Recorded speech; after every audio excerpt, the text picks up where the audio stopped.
கர்த்தருடைய பரிசுத்தமுள்ள நாமத்துக்கு மகிமை உண்டாகட்டும். இந்த நாளிலும்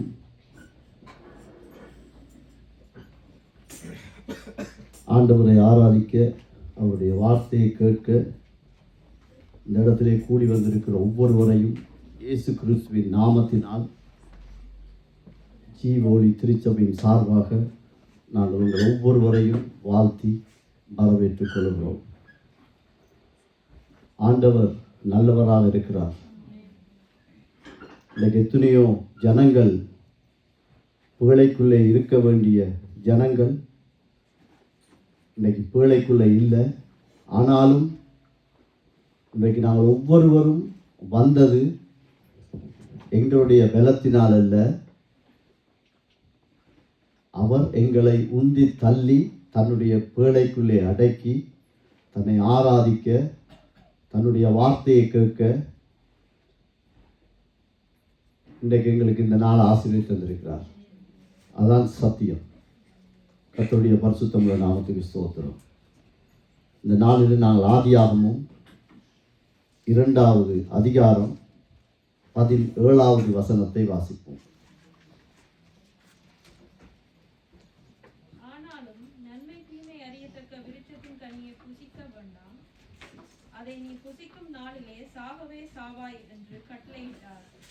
ஆமென். ஜெபித்திருந்தாலும் பரிசுத்தமுள்ள தகப்பனே, தகுதியில்லாத எங்களை கொண்டு உமது அழியாத ஜீவனுள்ள வார்த்தைகளை பேச எங்களுக்கு தந்த மகா இரக்கத்துக்காய் உமக்கு நன்றி. இந்த நாளிலும் ஆண்டவரே, நீர் என்னோடும், நீர் தந்த குடும்பத்தோடும், திருச்சபையோடும், இந்த ஜனங்களோடும், இணையதளத்தில் கேட்கிற ஜனங்களோடும் ஐயா, நீர் எங்களுக்கு பேச வேண்டியதை நீர் பேசும்படியாய் கெஞ்சுகிறோம். எங்களுடைய பலத்தினால் முடியாது, எங்களுடைய ஞானத்தினால் முடியாது. நீர்தானே எழுதி வைத்திருக்கிறீர், என்னாலே அன்றி உங்களால் ஒன்றும் செய்ய முடியாது. ஐயா, உமது அபிஷேகத்துக்காய் நாங்கள் கெஞ்சி நிற்கிறோம். நீர் எங்களை நடத்தும்படியாய் வேண்டுதல் செய்கிறோம். இயேசுவின் மூலம் ஜெபிக்கிறோம் பிதாவே, ஆமென்.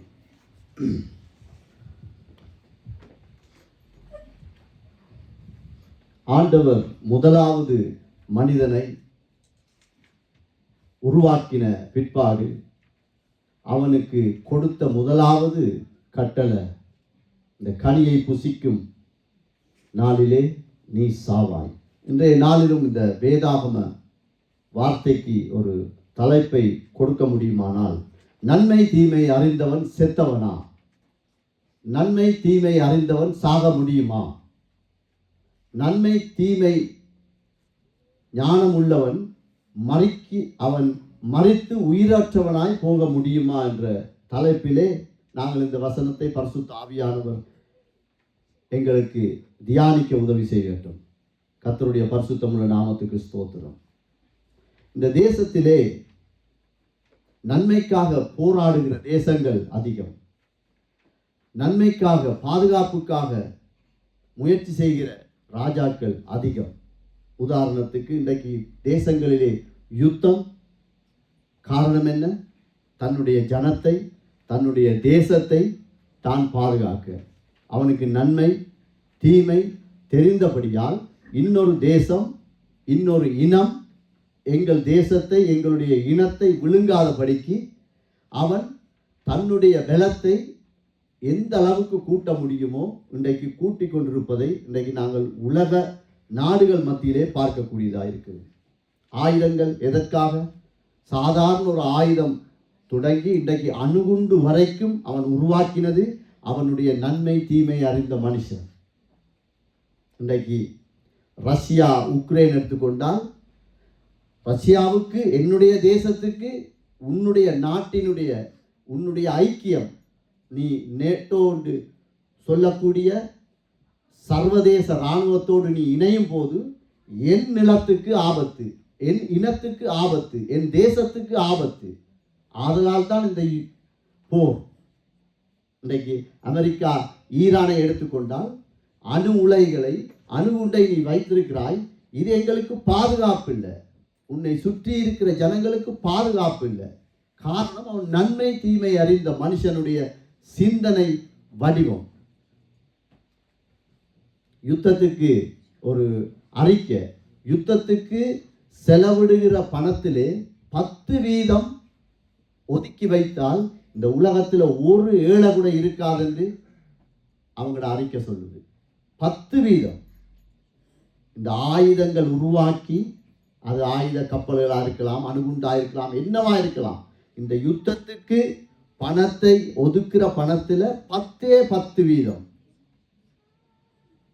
அதை ஒதுக்கினால் இந்த பூமியிலே ஒரு ஏழையும் இருக்காது. ஒருவரும் சாப்பாட்டுக்கு மற்றவரிடத்தில் கையேந்தாதபடிக்கு வாழலாம்.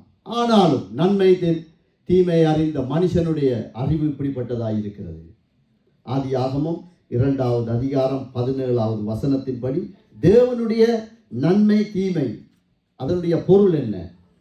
ஏன் நன்மை தீமை அறிகிற அந்த விருட்சத்தின் கனியை நீ புசிக்க கூடாது என்று கர்த்தர் சொன்னார் என்றால், கர்த்தரால் உருவாக்கப்பட்ட மனுஷன் சாவாமையை அடையக்கூடாது, அவன் மரணத்தை சந்திக்க கூடாது.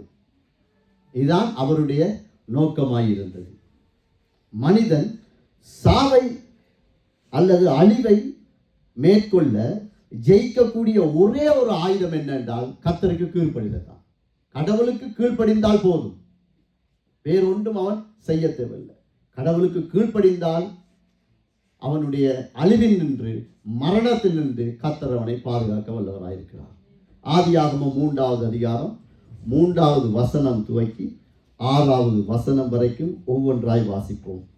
ஆனாலும் தோட்டத்தின் நடுவில் இருக்கிற விருட்சத்தின் கனியை குறித்து தேவன் நீங்கள் சாகாதபடிக்கு அதை புசிக்கவும் அதை தொடவும் வேண்டாம் என்று சொன்னார் என்றார். ஆமென். இப்ப சத்துரு வந்து ஏவாளிடத்துல கேள்வி கேட்கும் போது, இந்த மனிதனால் தெரிந்து கொள்ளப்பட்ட நன்மை தீமையின் அறிவு எப்படி இருக்கும் என்றால், கர்த்தருடைய வார்த்தையிலிருந்து ஒரு வார்த்தையை எடுத்து போடும் அல்லது மறந்துவிடும். கர்த்தர் ஒரு விதமாய் நீ இது புசிக்கும் நாளிலே சாகவே சாவாய் என்று சொன்னதை அவள் எப்படி சொல்றாள்? கனியை தேவன் நீங்கள் சாகாதபடிக்கு புசிக்க அதை தொடவும் வேண்டாம். சரிதானே? இது ஒரு பொல்லாத ஒரு காரியம். அதாவது ஒரு வார்த்தையை சத்துரு அந்த இடத்திலிருந்து எடுத்து விடுவான். கர்த்தருடைய வார்த்தை ஒன்றை சொல்லும், அது எல்லா வார்த்தையும் நின்று ஒரு வசனத்தை தவிர்த்து விட்டு ஒரு மனுஷன் வாழ ஆரம்பிக்கிற ஒரு காட்சி இது. நீ தொடாத, கிட்ட போகாத, அதை பார்க்காத, தோட்டத்தில் நடுவில் இருக்கும் இந்த விருட்சத்தின் கனியை தேவன் நீங்கள் சாகாதபடிக்கு. அதனால மனுஷன், முதலாம் மனுஷனே கர்த்தருடைய வசனத்திலே ஒரு வசனத்தை மறந்து விட்டான். அதான் உண்மை. இந்த இடத்திலே நாங்கள் சபை, ஊழியர்கள், குடும்பம் தேவனுடைய வாக்குத்தத்தத்தை மாத்திரம் நாங்கள் எடுத்துக்கொண்டு அவருடைய எச்சரிப்பின் சத்தத்தை நாங்கள் மறந்து விட்டால் அல்லது அது மறுக்கப்பட்டு விட்டால் நாங்கள் நித்திய அழிவை நோக்கி வாழுகிறோம் அல்லது வாழ விரும்புகிறோம். கர்த்தருடைய வசனத்திலிருந்து ஒரு வசனத்தை நாங்கள் மறந்து விட்டால், வாக்குத்தத்தத்தை ஆசீர்வாதத்தை மாத்திரம் நாங்கள் எடுத்துக்கொண்டு எச்சரிப்பை நாங்கள் மறந்தோமாகில் நாங்கள் நித்திய அழிவுக்கு ஏற்றவர்களாய் வாழுகிறோம் அல்லது வாழ விரும்புகிறோம். அதான் உண்மை. 4வது வசனத்தை போடுங்க. அப்பொழுது சர்ப்பம் ஸ்திரீயை நோக்கி, நீங்கள் சாகவே சாவதில்லை. இதிலே தேவனுடைய எச்சரிப்பை சத்துரு ஆசீர்வாதமாய் மாற்றுகிறான். ஆண்டவர் சொல்லுகிறார், உனக்கு மரணம், இது அழிவு, இது உனக்கு சாபத்துக்கு ஏதுவான ஒரு காரியம். அவன் சொல்லுகிறான், அப்படியெல்லாம் நடக்காது. கடவுளுடைய எச்சரிப்பை சத்துரு இந்த இடத்துல என்ன செய்கிறான்டா, அதை ஆசீர்வாதமாய் ஜனங்களுக்கு, ஆதாமுக்கும் ஏவாளுக்கும் அதை அவன் உரைக்கிறதை நாங்கள் பார்க்கிறோம். அதே போல 5வது வசனத்தை பார்த்தா கள்ள போதகம், கள்ள தீர்க்க தரிசனம் உரைக்கப்படுகிறது. நீங்கள் இதை புசிக்கும் நாளிலே உங்கள் கண்கள் திறக்கப்படும் என்றும் நீங்கள் நன்மை தீமை அறிந்து தேவர்களைப் போல் இருப்பீர்கள் என்றும் அவர் அறிவார். ஆண்டவர் ஒன்றை சொல்லுகிறார், சத்துரு ஒன்றை சொல்லுகிறார். சத்தியம் ஒன்றை சொல்லுகிறது, சத்துரு இன்னொன்றை சொல்லுகிறது. கள்ள போதகங்களும் கள்ள தீர்க்கதரிசனம் இந்த இடத்திலே உரைக்கப்படுகிறது.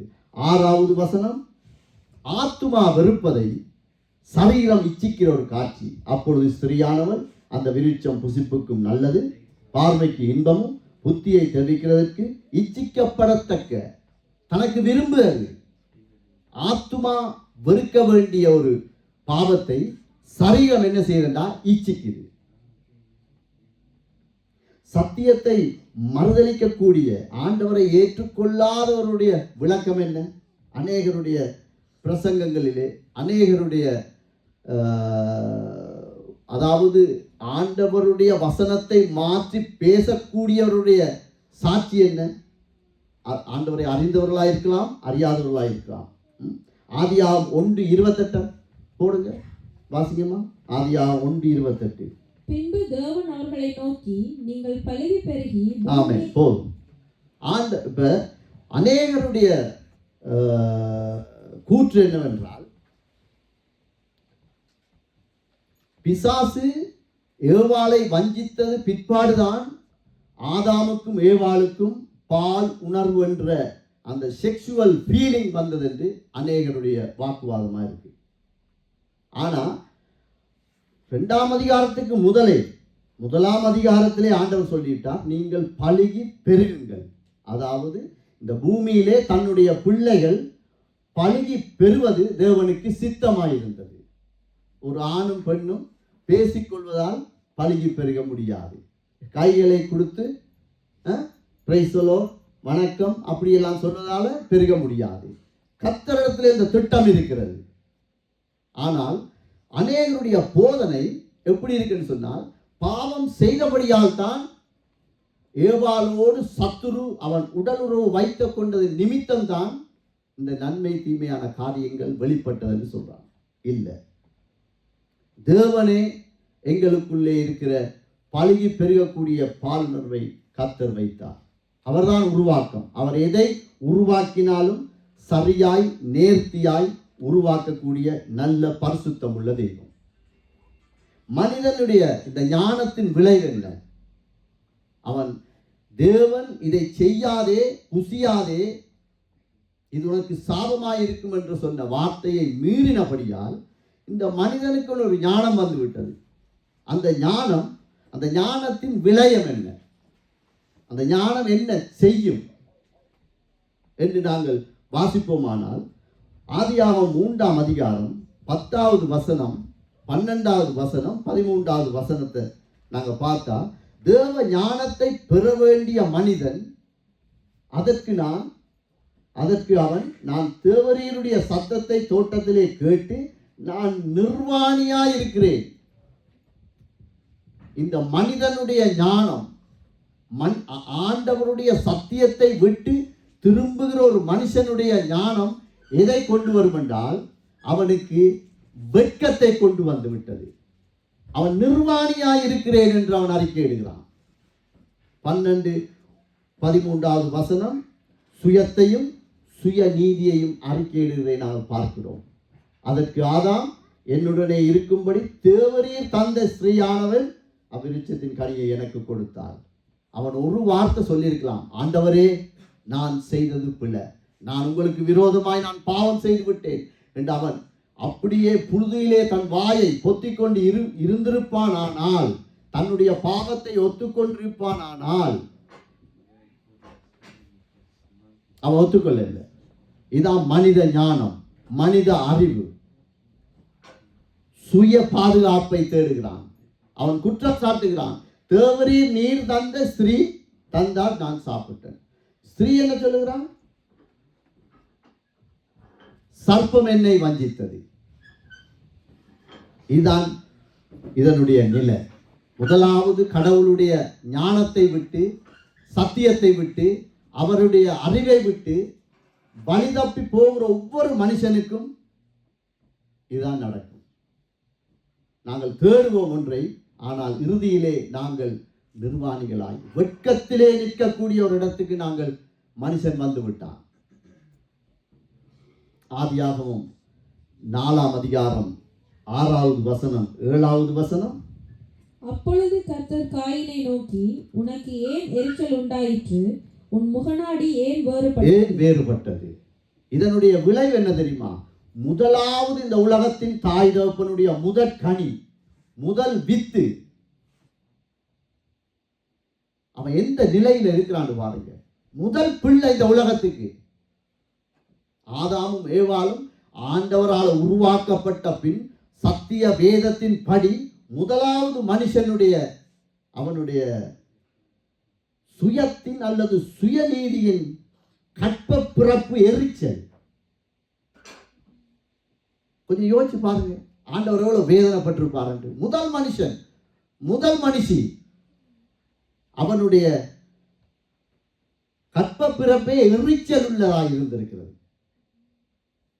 7வது வசனம், பரிசுத்தத்தை ஆள வேண்டியவன். நீ நன்மை செய்தால் உனக்கு மேன்மை இல்லையோ? நீ நன்மை செய்யாதிருந்தால் பாவம் வாசப்படியில் படுத்திருக்கும், அவன் ஆசை உன்னை பற்றி இருக்கும், நீ அவனை ஆண்டு கொள்வாய். பரிசுத்தத்தை ஆள வேண்டிய மனுஷன், முதல் மனுஷன், முதல் கனி, முதல் வித்து, பரிசுத்தத்தை ஆராதிக்க வேண்டியவன், ஆள வேண்டியவன், பாவத்தை ஆண்டு கொள்ளும் ஒரு காட்சி. இதான் இந்த மனுஷனுடைய சுயநீதிக்கும் அவனுடைய ஞானத்துக்கும் அவனுடைய சிந்தனைக்கும் அவனுடைய ஞானத்துக்கும் புத்திக்கும் இருக்கிற பதில். இதுதான் கர்த்தரை விட்டு விலகி போகிற மனுஷன் எடுக்கிற எந்த ஞானமும் எந்த முடிவும் இந்த இடத்துல வந்து முடிஞ்சிருக்கு. இது ஆதியிலே போடப்பட்ட ஒரு சாபத்தின் விதை. ஆதலால் அவன் பாருங்க, மனுஷன் எதை விதைக்கிறானோ அதை அறுப்பான் என்ற சத்தியத்தின்படி முதல் வித்து காயினுடைய நிலை, அவன் ஒரு கொலைகாரனா இருக்கிறான். கொலைகாரன். ஆண்டவர் சொல்றார், நீ எதை விதைக்கிறியோ, நாங்கள் எதை விதைக்கிறோமோ அதை அறுப்போம். ஆனாலும் இயேசு கிறிஸ்துவின் ரத்தம் இன்றைக்கும் எங்களுக்காய் பறந்து பேசுகிற நிமித்தம் தான் நாங்கள் இந்த இடத்துல நிற்கிறோம். நான் இந்த இடத்துல நிற்கிறேன். அதனால கர்த்தருடைய வழியை விட்டு ஞானத்தை விட்டு திரும்புகிற மனுஷனுடைய நிலை இதுதான். இதை நாங்கள் எத்தனையோ பிரசங்கங்களை கேட்டிருப்போம். பைபிள்ல முதல் புக்கை தான் ஆதியாகமம். இது எல்லாருக்கும் தெரிந்த ஒரு வார்த்தைகள். ஆனாலும் நமக்கான தேவனுடைய ஆலோசனை என்ன? சங்கீதம் 119:6,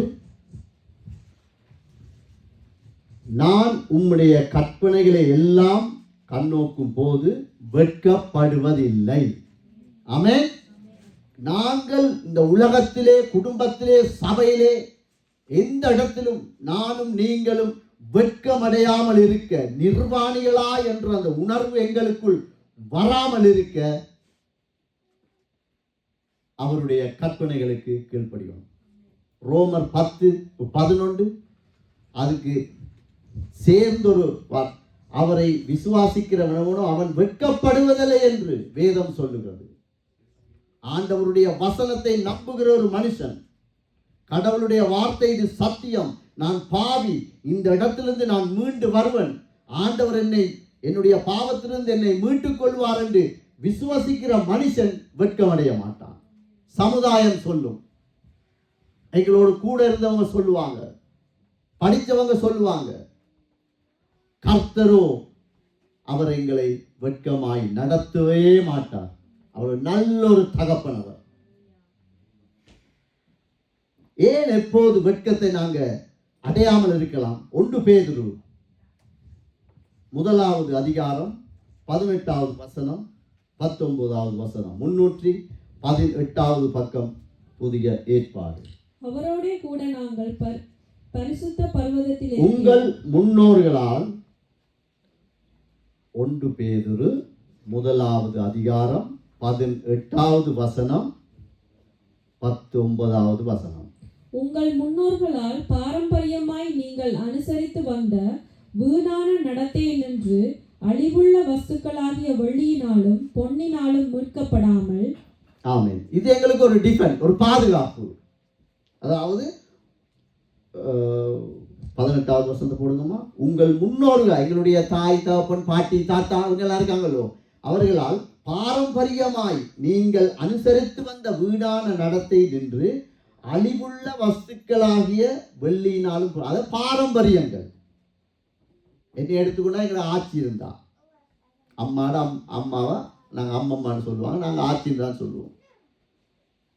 வெள்ளிக்கிழமையில் அள்ளும் மனுஷி கல்லறை ஆண்டவருக்கு முன்னால் நின்று ஏன் அழுது எதுக்குறதுன்னு எங்களுக்கு தெரியாது. நாங்களாம் சின்ன பிள்ளை. அவள் அழுது முடியும் வரைக்கும் நாங்கள் இருக்கணும். செவ்வாய்க்கிழமை அந்தோணியாரை பார்த்தாலும், வியாழக்கிழமை அன்னவேளாங்கண்ணியை பார்த்தாலும், ஞாயிற்றுக்கிழமை அழும். நல்ல வைராக்கியம். அப்போ நாங்கள் அதை பார்த்துருக்கோம். நான் அதை பார்த்துருக்கேன். இந்த வாரமெல்லாம் ஒரு 35 வருஷத்துக்கு முதல் ஒரு விசேஷித்த நாள் எனக்கு என்ன பரபரப்பான ஒரு நாள். கல்லறை ஆண்டவரை வச்சு நூல் அளந்து நூலை கட்டுறது, தலையில் கட்டுறது, களத்தில் கட்டுறது, ஊர்வலமாக போகிறது எங்களுக்கு தெரியாது. ஏண்டா எங்களுக்கு காண்பித்தவர்கள் எங்களுக்கு அப்படித்தான் காண்பித்தார்கள். அதனால் இந்த விளைவில் நாங்கள் தப்புவிக்க உங்கள் முன்னோர்கள் கற்றுத்தந்த அல்லது அனுசரித்து வந்த வீணான சத்தியமான வசனங்களை விட்டு நாங்கள் மனம் திரும்ப வேண்டும். 19வது வசனம், குற்றமில்லாத மாசற்ற ஆட்டுக்குட்டியாகிய கிறிஸ்துவின் விலையேறப்பட்ட இரத்தத்தினாலே மீட்கப்பட்டீர்கள் என்று அறிந்திருக்கிறீர்களே. ஒரு மனுஷன் பாவத்திலிருந்து, ஒரு குடியிலிருந்து, விபச்சாரத்திலிருந்து, பொய்யிலிருந்து, களவிலிருந்து, பில்லி சூனியத்திலிருந்து, தரித்திரத்திலிருந்து, பொய்யிலிருந்து, மற்றவனை குற்றப்படுத்துகிற காரியத்திலிருந்து, பக்கத்தில் இருக்கிற சகோதரனை மன்னிக்க முடியாமல் இருக்கிற பாவத்திலிருந்து மீட்கப்படணும்டா. காணிக்கையால மீட்கப்படவே முடியாது. ஊர்வலம் போவதால் அந்த பாவத்திலிருந்து மீண்டெழ முடியாது.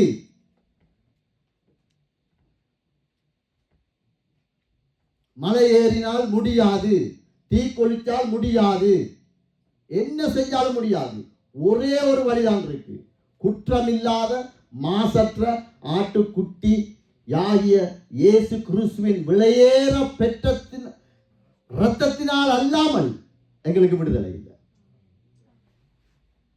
பாரம்பரியம் எங்களுக்கு ஒன்று சொல்லி தந்தது. நான் ஒரு இஸ்லாமிய ஒரு அம்மாவுக்கும் ஒரு அப்பாவுக்கும் நான் பிறந்திருந்தால் எனக்கு அப்துல்லான்னு வச்சிருப்பாங்க. குர்ஆன் படி தான் நான் இருந்திருப்பேன். எனக்கு தெரியாது. அப்படித்தான் நாங்கள் ஒவ்வொருவரும் ஒவ்வொரு பாரம்பரியத்திலிருந்து நாங்கள் வந்திருக்கிறோம். ஆனால் கடவுள் இந்த உலகத்தில் எத்தனையோ பேர் இருக்கத்தக்கன எங்களை ஏன் சந்தித்தார்? நான் என்னை குறித்து நான் தைரியமாய் கர்த்தர் தான் எனக்கு சாட்சி. அவர் என்னை தெரிந்து கொள்வதற்கு என்னிடத்தில் ஒரு நன்மையும் இருக்க இல்லை, ஒரு நன்மையும் இருக்கல்ல. ஆனாலும் அவர் தெரிந்து கொண்டது நோக்கம் என்ன? அந்த கிருபை, அந்த இரத்தம் என்னை கண்டது. அதே போல தான் எங்களை பார்த்திருக்கு. இன்றைக்கு நாங்கள் பாரம்பரியம் என்று சொல்றோம். பாருங்க, அதாவது மேரி மாதாவை குறித்து இப்ப வந்த போப் லியோ என்ற போப், அவருடைய நாவின் அறிக்கை என்ன?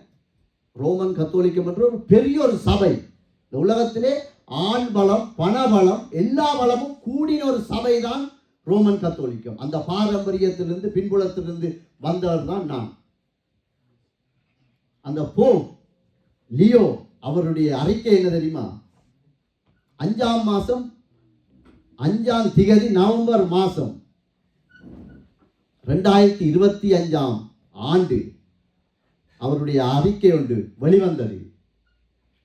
மேரி மாதா ஆராதிக்கக்கூடிய தெய்வீக தன்மை உடையவர் அல்ல. இயேசு கிறிஸ்து மாத்திரமே ஆராதனைக்குரியவர். அவருக்கு எதிரான பயங்கர விதமான வார்த்தைகள் எல்லாம் வந்து கொண்டிருக்கிறது. ஆனால் வேதம் அதைத்தான் சொல்லுகிறது. மேலே வானத்திலும் கீழே பூமியிலும் இவைகளுக்கு ஒப்பான யாதொரு விக்கிரகத்தை, யாதொரு சுருவத்தையும் ஆண்டவர் யாரையும் பயன்படுத்த முடியும். இயேசு கிறிஸ்து எங்களுடைய பாவத்துக்காய் அவர் மரிப்பதற்கு, அவர் மாமிசமாய் வருவதற்கு ஒரு பரிசுத்தமுள்ள ஒரு பாத்திரம் தான் மரியாள். மரியாளை நாங்கள் ஒதுக்கவில்லை, வெறுக்கவில்லை. பரிசுத்தர், ஆண்டவருடைய வசனத்துக்கு கீழ்ப்படிந்து வாழ்ந்த ஒரு மனுஷியை கர்த்தர் எடுத்து பயன்படுத்தினார். இது 2025 வருஷத்துக்கு பிறகு ஒரு அறிக்கை வந்திருக்குது. அதனால நாங்கள் கடவுளுடைய இரத்தத்தினாலே மீட்கப்பட்டிருக்கிறோம் என்பதில் நாங்கள் பயப்படக்கூடாது, வெட்கமடைய தேவையில்லை. இயேசுவின் இரத்தம் ஒருவனை மீட்க முடியும். இழந்த ஜீவனை மீட்பது ஞானஸ்தானம் ஒன்றுதான். பிதா குமாரன் பரிசுத்த ஆவியின் பேரால் அவன் ஞானஸ்தானம் பெற்று அவன் நித்தியத்துக்குள்ளே ஒரு பிள்ளையாய் அவன் மாற முடியும். அந்த மனுஷ அறிவில் நின்று, முற்பிதாக்களுடைய ஞானத்தில் நின்று எங்களை பிரிக்க இந்த வசனம் தான் எங்களுக்கு உதவி செய்தது. இயேசுவின் ரத்தம் தான் எங்களுக்காக போராடி இருக்கிறது. கர்த்தர் நல்லவராய் இருக்கிறார். ஞானஸ்தானம் என்றா என்ன? ஒரு மனுஷனை முழுமையாய், அந்த பாவப்பட்ட சரீரம் முழுமையாய் அடக்கம் பண்ணணும். ஒருத்தன் மறிச்சிட்டாருண்டா அறகுறையா மண்ணை போட்டுட்டு வந்தா என்ன செய்யும்? மனக்கும் என கூடாது. அதே போலதான் சும்மா தெளிப்பு ஞானஸ்தானம் எங்களுடைய பாரம்பரியம். நான் தைரியமாய் சொல்வேன். என்ன, நான் கிட்டத்தட்ட ஃபாதர்ஸ் மாரோட இருந்து வளர்ந்த ஒரு ஆள். நான் ஓல்ட பாய்ஸா இருந்திருக்கிறேன். ஃபாதர்ஸ் மாரோட தான் இருப்பேன் 24 மணித்தியாலம். ஆனா ஆண்டவர் சொல்றான், நீ முழுமையாய் அடக்கம் பண்ணப்படணும். அப்பதான் நீ நித்திய ஜீவனுக்குரிய இந்த பிள்ளை. ஏண்டா எங்களுக்கு ஒரு ஞானம் இருக்கு, தெளிப்பு ஞானஸ்தானம் போகணும், அதெல்லாம் போதும். அது இல்லை. கர்த்தர் என்ன சொல்றார்? வேதம் என்ன எங்களுக்கு சொல்லுது?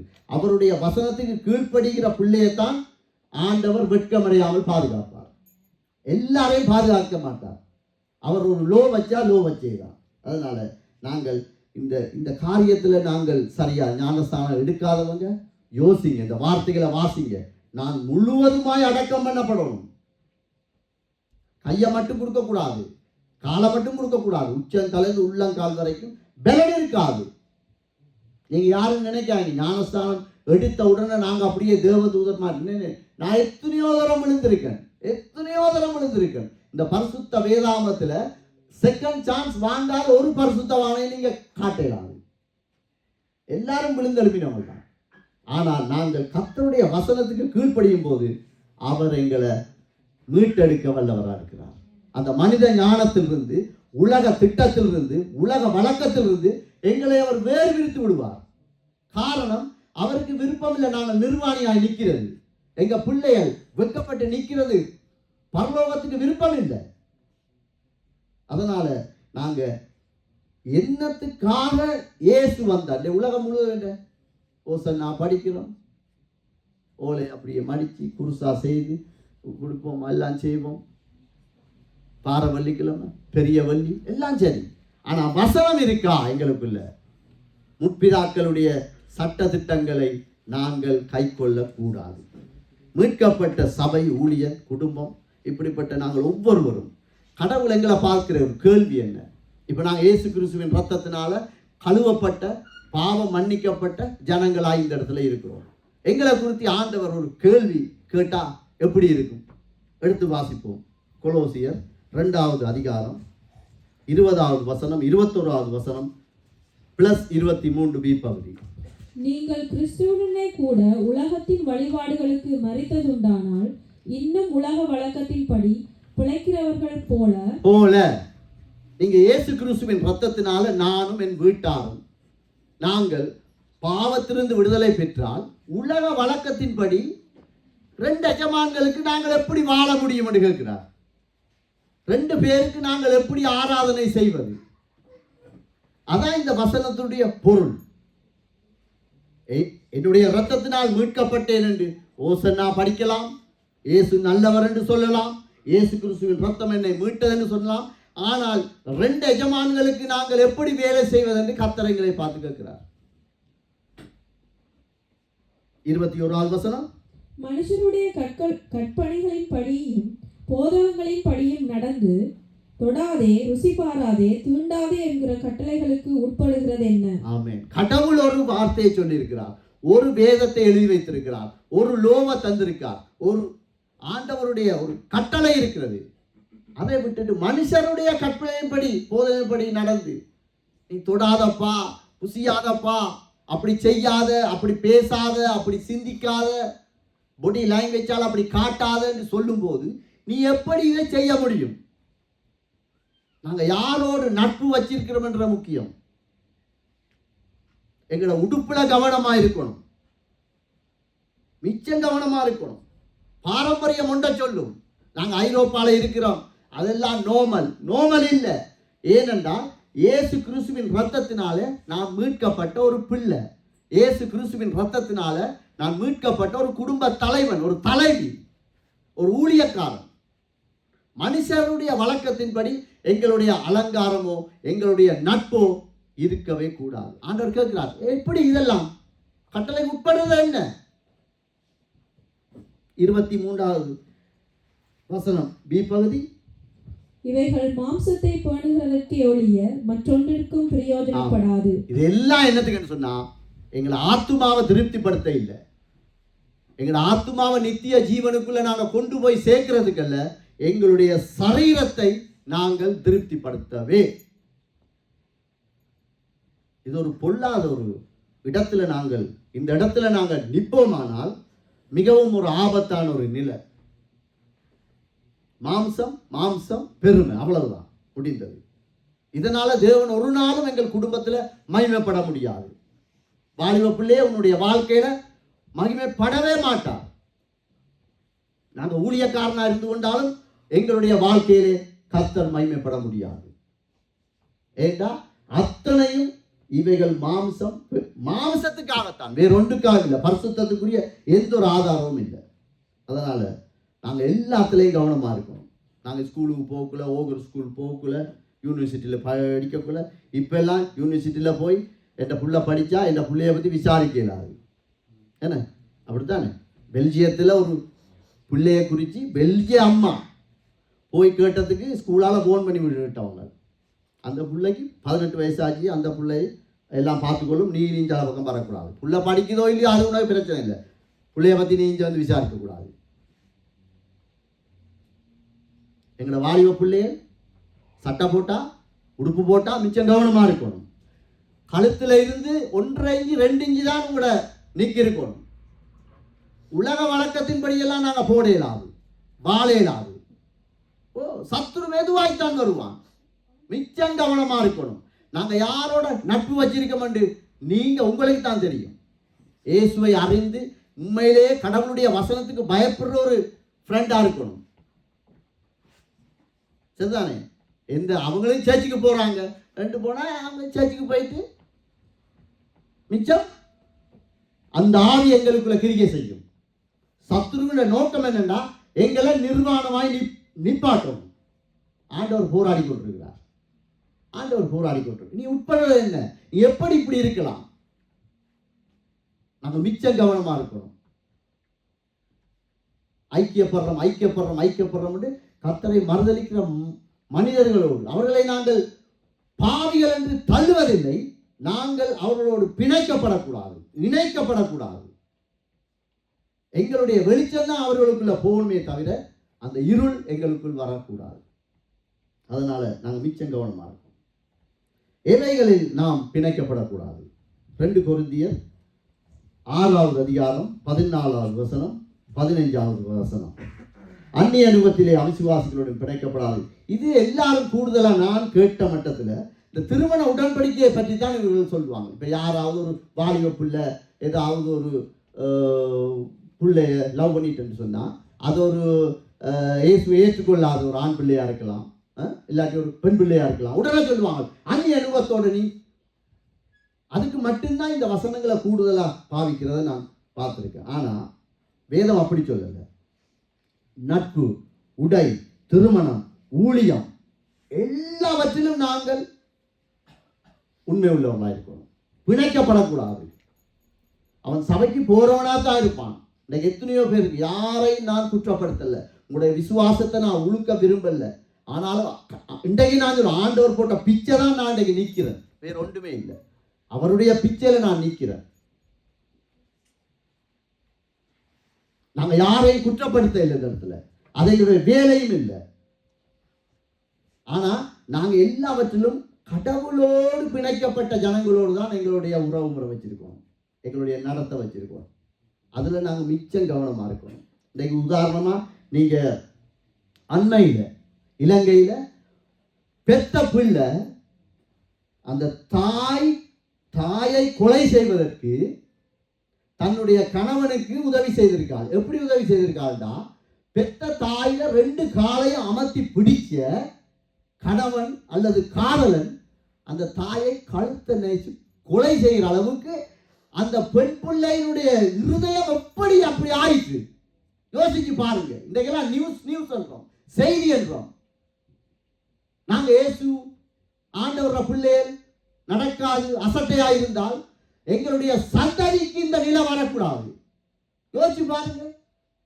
10 மாசம் சுமந்து பம்பஸ் கட்டி மூக்குல சளி வந்தா அந்த பிள்ளைக்கு சீர தெரியாது. அந்த அம்மாவோட வாயை வச்சு உறிஞ்சி துப்பின அந்த தாயை கொலை செய்யறதுக்கு அந்த கால் 2 அமர்த்தி பிடிச்சு கொலை செய்யற அளவுக்கு ஒரு பிள்ளைக்கு தைரியம் எப்படி உண்டாயிற்று? மனுஷனுடைய போதனை, மனுஷனுடைய அறிவு, ஆத்துமாவை குறித்து ஒரு சிந்தையும் இல்லை.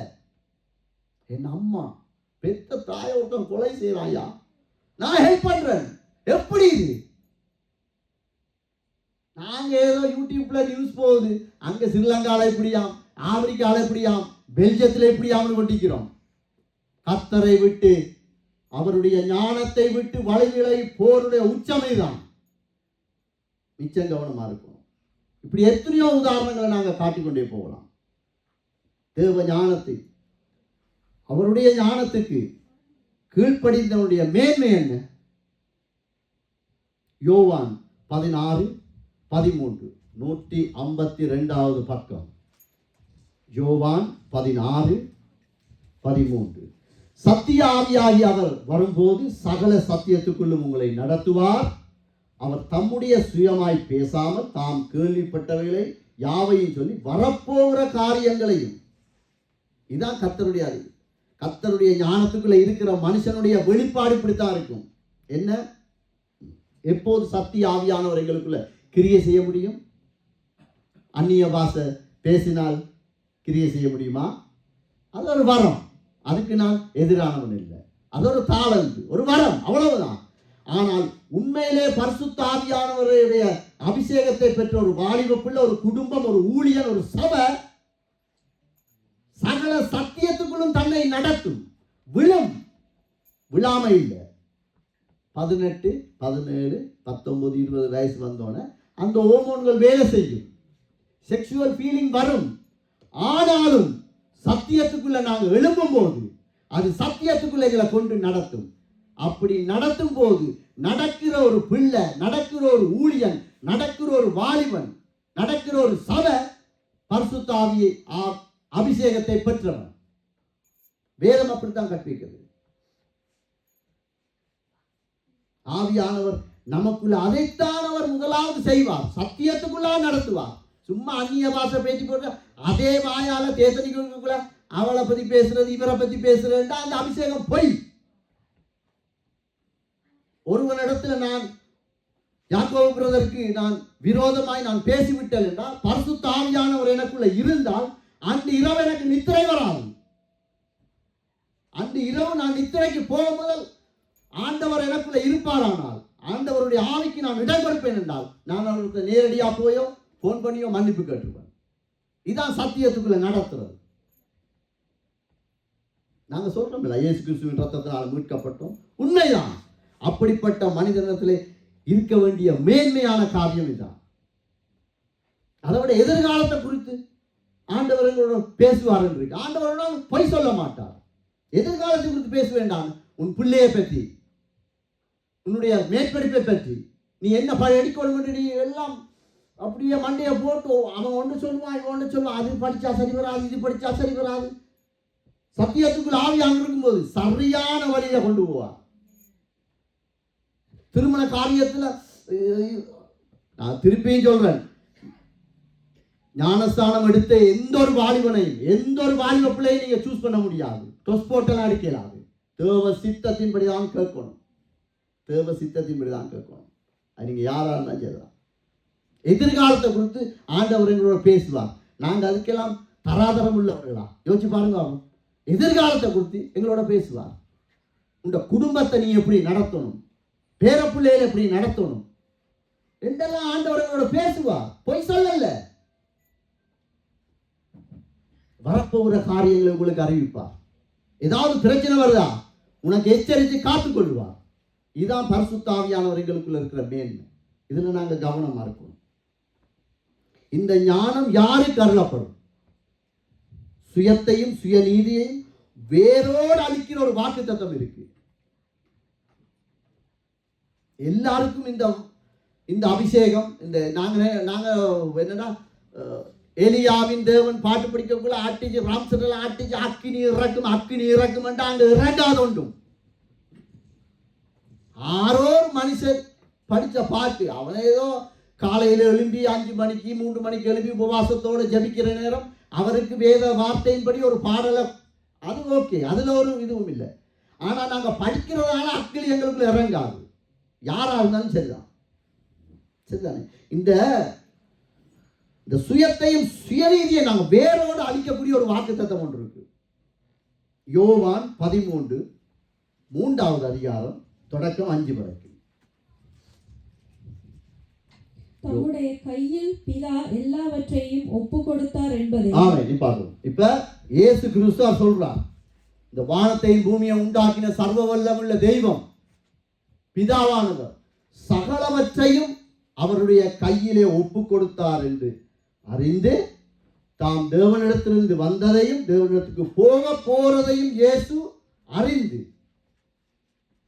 தெரியாம இல்லை, சரிதானே? எல்லா தகுதியும் இருக்கு அவருக்கு, எல்லா சகலமும் அவருடைய கையிலான் இருக்கு. எங்களுக்கு ஒரு சின்ன ஒரு பதவியை கொடுத்தா நாங்க படுற பாடு எப்படி நடக்கிறோம், எப்படி பேசுறோம். இந்த சுயத்தை வேரோடு அழிக்கக்கூடிய வாக்குத்தத்தம். 4வது வசனம்,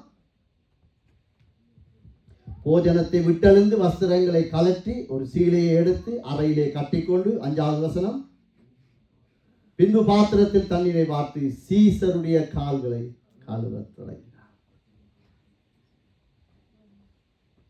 இந்த நிலைக்கு நானும் நீங்களும் வருவோம் என்றால், அதுக்காக மாமா சொல்லிட்டாரு கால கழுவ சொல்லி போட்டு கால கழுவி கொண்டிருக்காங்க. இல்லை, அது இல்லை. இந்த தாழ்மை, எனக்கு அதிகாரம் இருக்கு, என்னால முடியும், என்னால ஏனும், இந்த தேசம் வாசலை திறந்து வச்சிருக்கு. ஜெர்மன் நாட்டுல 7 வயசு புள்ள, அவனோட அப்பா என்ன செஞ்சிருக்காருன்னு சொன்னா, அவன் ஏதோ சொல்லு பேச்சு கேட்காட்டி நாங்கள் என்ன செய்வோம், இலங்கை ஆட்கள் சடாரன் ஒன்று போடுவோம். அவர் என்ன செஞ்சு விட்டார்னா நுள்ளி போட்டார். நுள்ளி போட்டு விட்டாச்சு, ஓகே. அப்புறம் அடுத்த நாள் ஸ்கூலுக்கு போகும்போது அவரோட ஃப்ரெண்ட் 7 வயசு பிள்ளை, அவரோட ஃப்ரெண்ட்ஸ் 7 வயசாக தான் இருக்கும். அவர் திடீர்னு என்ன இதில் உனக்கு கருப்பு மார்க் ஒன்று இருக்கு. அவர் சொல்லிக்கார், எங்களோட அப்பா நுள்ளி போட்டாரு.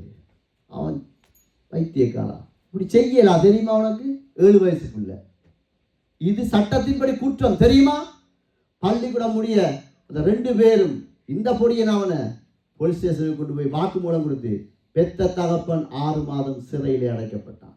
இதெல்லாம் நடக்குது ஐயா. தேசம் திறந்துதான் வைத்திருக்கப்பட்டிருக்கிறது. நாங்கள் அப்படி வாழ முடியாது. கிறிஸ்துவை மேற்பனாக கொண்ட குடும்பங்கள் இன்றைக்கு வேதம் என்ன சொல்லுது? சபையை கூடுதலா விட்டுவிடாத, வேலைக்குள்ள அடங்கியே தேவனுடைய சத்தத்தை கேட்டாலும் நீங்கள் என் வழியிலே நடக்கணும் என்று ஒரே ஒரு காரணம் தான், வேற ஒன்றுக்காயும் இல்லை. ஆண்டவர் வேலைக்குள்ளே அடங்கிரு. இன்றைக்கு எத்தனையோ குடும்பங்களை யாரையும் காயப்படுத்தல. துணிகரமாய் நாங்கள் விவாகரத்து கொடுக்கறதுக்கு காரணம் என்ன? இந்த இயேசுவே அறிந்த பிள்ளை, ஊழியம் செய்த பிள்ளை, குடும்பம். எனக்கு 33 வயசாச்சு. நான் எங்க போகணும், எந்த சர்ச்சுக்கு போகணும்னு எனக்கு தெரியும். எந்த குடும்ப பிரச்சனையை பற்றி என்னோட கைக்கூடாது. ஊழியர்களுக்கு முன்னால வாய தாராளமாய் வசனங்களை தெரிவிக்க வருவதற்கு காரணம் என்ன? சத்திய ஆவியானவர் இருந்தால் குடும்பத்தில் பிரச்சனை வரும், கணவன் மனைவிக்குள்ள பிரச்சனை வரும், வாலிப பிள்ளைகளை வச்சிருந்தா பிரச்சனை வரும், இல்லைன்னு இல்லை. ஆனால் நாங்கள் அந்த சத்தியத்துக்குள்ள நடக்கிறதுக்கு எங்களுக்குள்ள தாழ்மை இல்லை என்றால் அவ்வளவுதான். எத்தனையோ காரியங்களை சொல்லிக் கொண்டு போகலாம். நான் இந்த தேசத்துல நான் எல்லாரோடையும் எல்லா ஃப்ரெண்ட்ஸும் எனக்கு இருக்காங்க. இது இயேசுவை அறியாத, தெரியாத, ஆராதிக்காத ஒரு குடும்பத்தில் நடந்த ஒரு காரியம்.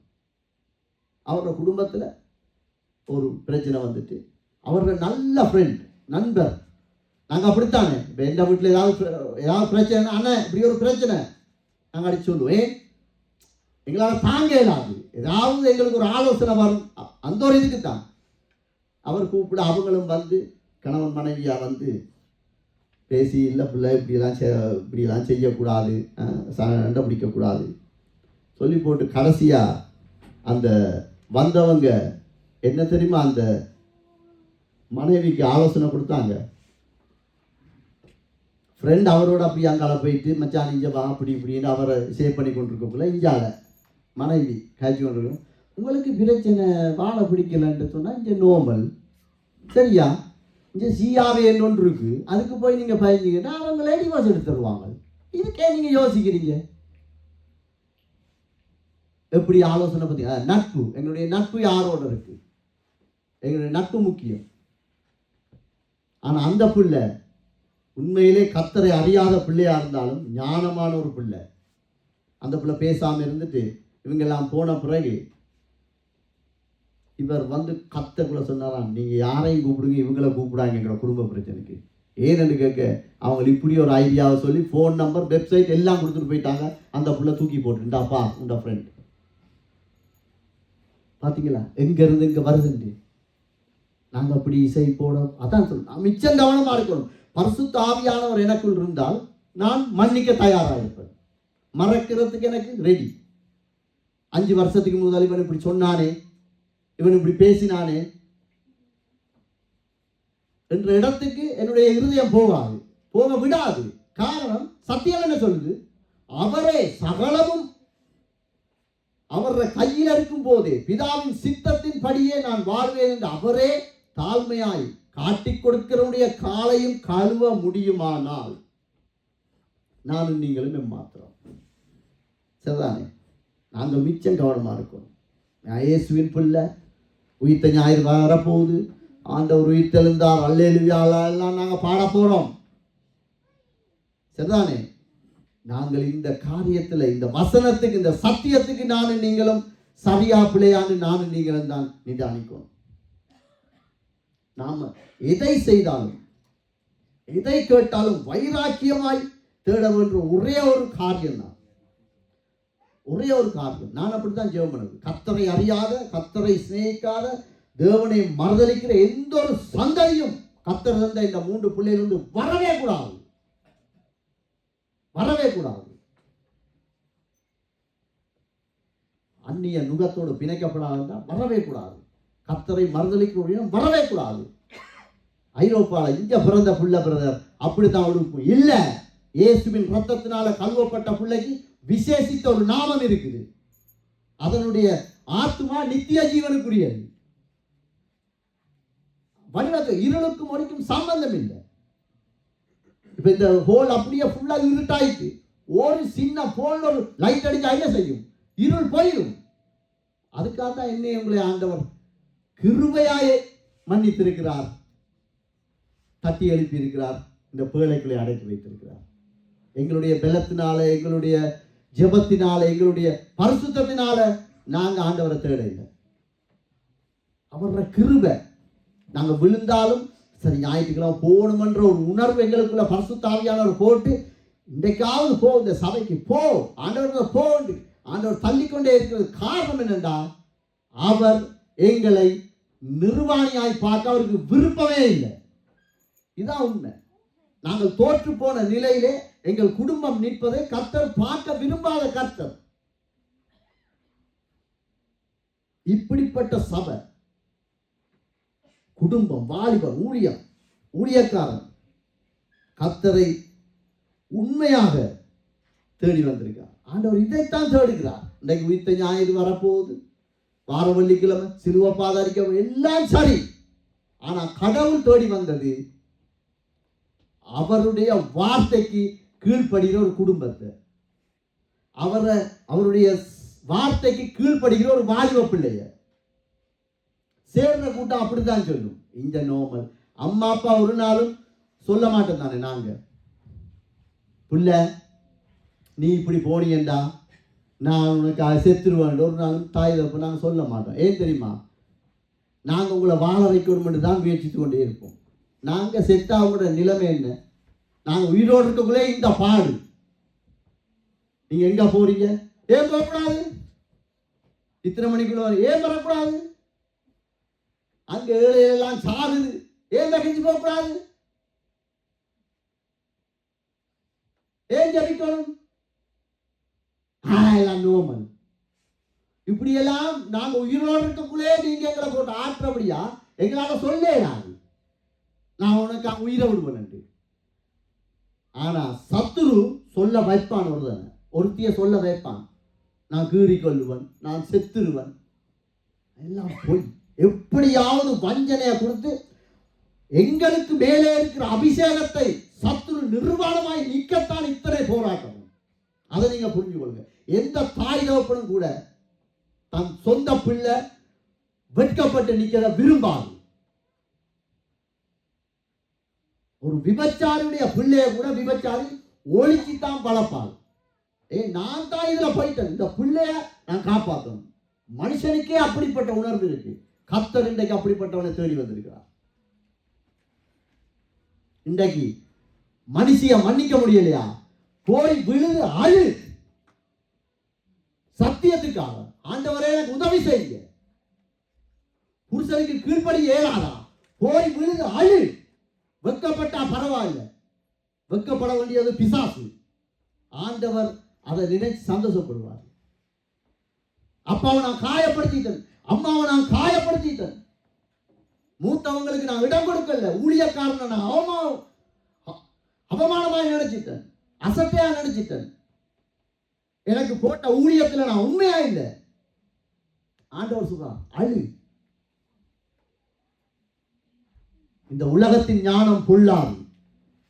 இந்த உலகத்தினுடைய அறிவு ஒருவனை அழிக்கும், உருவாக்காது, கடைசி வரை உருவாக்காது. இன்றைக்கு வந்ததே என்று சொல்லுமா? என்ன செய்தி? அன்றைக்கு ஒரு யூடியூப்ல பேட்டியோ ஒன்று எப்படி போகுதுண்டா சொல்றான், நான் கோயிலுக்கு தான் போனேன், சாரியெல்லாம் கட்டி வடிவாத்தான் போனேன். அந்த கோயிலுக்கு போய் முன்னுக்கு நின்று ஒரு வாசல் நின்று ஒரு போட்டோ பிடிச்சேன். அதை இன்ஸ்டாகிராம்ல நான் போட்டேன். 24 மணிக்கு ஆகிறதுக்குள்ள இப்ப நான் ஒரு இன்ஸ்டாலையோ ஃபேஸ்புக்லயோ போட்டா என்ன செய்வாங்க? இப்ப எந்த ஃப்ரெண்ட்ஸ் மாதிரி இருக்காங்க, நீல் இருக்காங்க, குணான்னு இருக்காரு, அப்படி ஆட்கள் இருக்காங்க, பார்ப்பாங்க. உடனே ஒரு ஆள் எடுத்து சொல்லுது, என்ன இன்ஸ்டால உண்ட போட்டோ இப்படி கிடக்கு? ஏ லைக் கூடிட்டோ இல்ல, அதே கோயில் வாசல், அதே அந்த பிள்ளை, ஆனா பிள்ளை சரீரத்துல சாரி இல்லை. இது உண்மையா இந்தியாவில் நடந்த காரியம். வெட்கம். இன்றைக்கு உலகத்தின் ஞானம் உன்னையும் என்னையும் நிர்வாணப்படுத்தத்தான் வந்திருக்கு. நிச்சயம் கவனம். கர்த்தர் பேசுறார். எனக்கும் சரி, இது என்னுடைய வார்த்தை இல்லை, இது எனக்கும் இந்த வார்த்தை என்னை புடமிடும். ஞானஸ்தானம் என்றது சும்மா அப்படி தூரி போட்டு போறதில்லை. அடக்கம் பண்ணினால் அடக்கம் பண்ணதான். ஆனா விழும். ஆண்டவரே சொல்றார், உலகத்துல உங்களுக்கு உபத்திரவம் உண்டு, ஆனால் என்னாலே என்று உங்களால் ஒன்றும் செய்ய முடியாது. அந்த பரிசுத்த ஆவியானவரை நாங்கள் கேட்கிறோம். அம்மா அப்பாவுக்கு எதிர்த்து பேசுறது இன்றைக்கு அப்படித்தானே இருக்கு. அம்மா 7 வயசு பிள்ளையே போய் ஸ்டேஷன்ல போய் சொல்லி அப்பாவை சிறையில் அடைக்க முடியும் என்றால் 24-25 வயசு பிள்ளை என்ன செய்யும்? நான் இந்த பிள்ளைகளுக்கு அப்படிதான் சொல்லுகிறேன். நீங்க நிர்வாணியாய் நிற்க விரும்பினால் எந்த வசனத்தை நீங்க கீழ்ப்படிய தேவையில்லை, சத்தியத்துக்கு கீழ்ப்படிங்க, அவ்வளவுதான். நீங்க அந்த நிர்வாணத்தை விட்டு கர்த்தருடைய பாதுகாப்பு இருக்கும், அது உங்களை பாதுகாக்கணும்டா. இந்த சத்தியத்துல நீங்க உண்மையா இருக்கணும், அவ்வளவுதான். வேற ஒன்றும் செய்ய தேவையில்லை. கர்த்தருக்கு கீழ்ப்படுகிறது தான் வெட்கமடையாத ஒரு வாழ்க்கை. உலகம் சொல்லும், நீ உழைச்சிட்டு வா, ஒரு வீடு வாங்கிட்டு, அவனை பாரு இன்னொரு வீடு வாங்கிட்டான், அவனை பாரு, விசா இப்பதான் கிடைச்சது, பிசினஸ்ல இருக்கான், நீ ஞாயிற்றுக்கிழமை சர்ச்சுக்கு போறான். அறிவு அப்படித்தான் சொல்லும். யாரா இருந்தாலும் நாங்களும் அப்படித்தான் ஓடினாக்கள். சரியா? இது கூட விசுவாசத்தை போட்டு உழுக்க வச்சு வார ஞாயிற்றுக்கிழமை உங்களை எல்லாரையும் இந்த சபைக்கு போனா இவங்க இப்படிதான் குற்றப்படுத்தான்னு சொல்றதுக்கு அல்ல. இந்த வசனத்தை நான் அபியாசப்படுத்தி பார்த்தேன். இந்த வசனத்தை எனக்கு முன்னால கொண்டு நிறுத்தி பார்த்தேன். அதை எழுதி பார்க்க ஆவியானவர் எனக்கு உதவி செய்தார். அநேக காரியங்களை நான் ஒப்புரவாக ஆண்டவர் எனக்கு உதவி செய்தார். நான் அபியாசப்படுத்தாத எந்த ஒரு வசனத்தையும் நான் ஆண்டவரே சபையில நான் பேசக்கூடாதுன்னு ஆண்டவர்கிட்ட நான் கெஞ்சி மண்டாடி இருக்கிறேன். சரிதானே? அதனால இன்றைக்கு நானும் நீங்களும் குடும்பமாக சரி, கணவனா சரி, மனைவியா சரி, வாலிப பிள்ளையா சரி, ஊழியக்காரனா சரி, நாங்கள் உலக வழக்கத்தின்படி கிறிஸ்துவின் சிலுவைக்கு பின்னால் ஓடுகிறோமா அல்லது வசனத்தின்படி சிலுவைக்கு பின்னால் ஓடுகிறோமா? அவ்வளவுதான். அவ்வளவுதான். எல்லா சாராயபோத்தலையும் என்ன இருக்கு? மது அருந்துவது உடல் நலத்துக்கு கேடு. இருக்கா இல்லையா? இருக்கு. குடிச்சோமா இல்லையா? குடிச்சோம். சிகரெட் பெட்டியில் என்ன இருக்கு? படமே போட்டிருக்கான். முதல் தான் வாசிக்கிறது யாருக்காவது பிரச்சனை போட்டு இப்போ போட்டோ கொடுத்துருக்கான். டிரைவிங் ஓடக்குள்ள ஏதாவது நாங்கள் ஏதாவது பிள்ளையா ஓடிட்டோம்னு சொன்னா இப்போ போட்டோவோடு தான் எங்களுக்கு வருது. ஏன்? உனக்கு வாசிக்க தெரியாது. நெதர்லாந்து உனக்கு வாசிக்க தெரியாது. அதனால உண்ட கார நம்ம பிள்ளை உண்ட முகம் போட்டு போட்டோ அனுப்பியிருக்கு. அப்படி நம்பணும். அப்படி சிகரெட் பையில என்ன போட்டிருக்கான்? நாக்கு அழுகின மாதிரி, பல் அழுகின மாதிரி, ஈரல் அழுகின மாதிரி எல்லாம் போட்டோ இருக்கு. அதை வாங்கி குடிக்கிறோமா இல்லையா? குடிச்சோமா இல்லையா? குடிக்கிறாங்களா இல்லையா? உலக ஞானம் அது பரவாயில்லை, எங்களுக்கு வராது. எங்கள் குடும்பங்களை குறித்து, எங்கள் மருமக்களை குறித்து, எங்களுக்கு தந்த பிள்ளைகளை குறித்து, எங்களுக்கு தரப்போற பேர குழந்தைகளை குறித்து, அவருடைய சந்ததியை குறித்து கர்த்தர் திட்டம் வைத்திருக்கிறார். அந்த திட்டத்தை அழித்து நிர்வாணமாய் நிற்பதே பிசாசின் திட்டமாய் இருக்கிறது. கர்த்தர் இன்றைக்கு அதில் எங்களை விடுதலை தருவார். அழுகிற மனுஷன் நீங்க வெட்கப்படாதீங்க. ஆண்டவரே, உங்களுக்கும் ஆண்டவருக்கும் தான். பிரச்சனை இல்லாத குடும்பம் இல்லை, பிரச்சனை இல்லாத சபை இல்லை, பிரச்சனைப்படாத ஊழியக்காரர்கள் இல்லை. ஆனால் சகல சத்தியத்துக்குள்ளும் நடத்தக்கூடியவர் நம்மோடு இருக்கிறார். நாங்கள் அவரோட ஒப்புரவாகினால் கர்த்தர் எங்களோடு பேசுவார். கர்த்தர் எங்களுக்கு உதவி செய்வார். அவர் அதுக்காகத்தான் இருக்கிறார். அவர் சாதாரணமாக எங்களை மீட்டுக் கொள்ளல. இயேசு கிறிஸ்துவின் ரத்தம் சகல பாவங்களை நீக்கி அவர் எங்களை பரிசுத்தப்படுத்துவார். வேதம் சொல்லுகிறது, மனுஷன் ஒரே தரம் மரிப்பதும் அவன் நியாய தீர்ப்பு அடைவதும் அவனுக்கு நியமிக்கப்பட்டிருக்கிறது. நாங்கள் இந்த சபை முடிஞ்சோட பேசுற பேச்சுக்கு வார்த்தைக்கு பதில் சொல்லி ஆகணும். மனுஷிக்கு விரோதமாய், எங்கட சொந்த சரீரத்துக்கு விரோதமாய், பொண்டாட்டிக்கு விரோதமா, புருஷனுக்கு விரோதமா, ஏன் பொண்டாட்டியை பத்தி இன்னொருத்தனோட போய் பேசுறது, இன்னொரு குடும்பத்தோட பேசுறது, எந்த புருஷனை பத்தி இன்னொருத்தனோட பேசுறது, நாங்கள் கணக்கு கொடுத்தே ஆகணும். பரிசுத்த ஆவியானவர் ஒரு மனுஷனுக்குள், மனுஷிக்குள், குடும்பத்துக்குள் இருக்கிற இருதயம் இப்படி செய்யாது. ஆனா அதனால நாங்க தோத்து போக தேவையில்லை, பயந்து போக தேவையில்லை. ஆண்டவர் சொல்றார், சுமை சுமந்து போறேன், நீங்கள் எல்லோரும் என்னிடத்தில் வாருங்கள், நான் உங்களுக்கு இளைப்பாறுதல் தருவேன். நான் தான் வழி, நான் தான் சத்தியம், நான் தான் ஜீவன். கர்த்தர் எங்களுக்கு உதவி செய்ய வல்லவராக இருக்கிறார். எழுதி நாங்கள் ஒப்பு கொடுப்போமா? பரிசுத்தமுள்ள தகப்பனே, இந்த நாளிலும் ஆண்டவரே, எங்களுக்கு திராணி இல்லை ஆண்டவரே. ஐயாவது வார்த்தைக்கு ஒரு சத்தியத்தை நாங்கள் விளக்கி உலக ஞானத்துக்கு நாங்கள் ஒப்பு கொடுத்து விட்டோம், வாழ்ந்து விட்டோம் என்று ஆண்டவரே, இந்த இடத்திலே சமூகத்திலே அறிக்கை எழுதுகிற ஒவ்வொருவருக்கும் எனக்கும் கர்த்தர் உதவி செய்யும்படியாக ஜெபிக்கிறோம். பரிசுத்த ஆவியானவரே, நீர் எங்களுக்குள்ள வாங்கப்பா, எங்களுக்கு உதவி செய்ய. உமது பரிசுத்த நாமம் எங்கள் ஒவ்வொருவருடைய வாழ்க்கையிலும் மகிமை அடைய எங்களுக்கு கிருபை தாரும். இயேசுவின் நாமத்தில் ஒப்பு கொடுத்து ஜெபிக்கிறோம் பிதாவே. ஆமென்.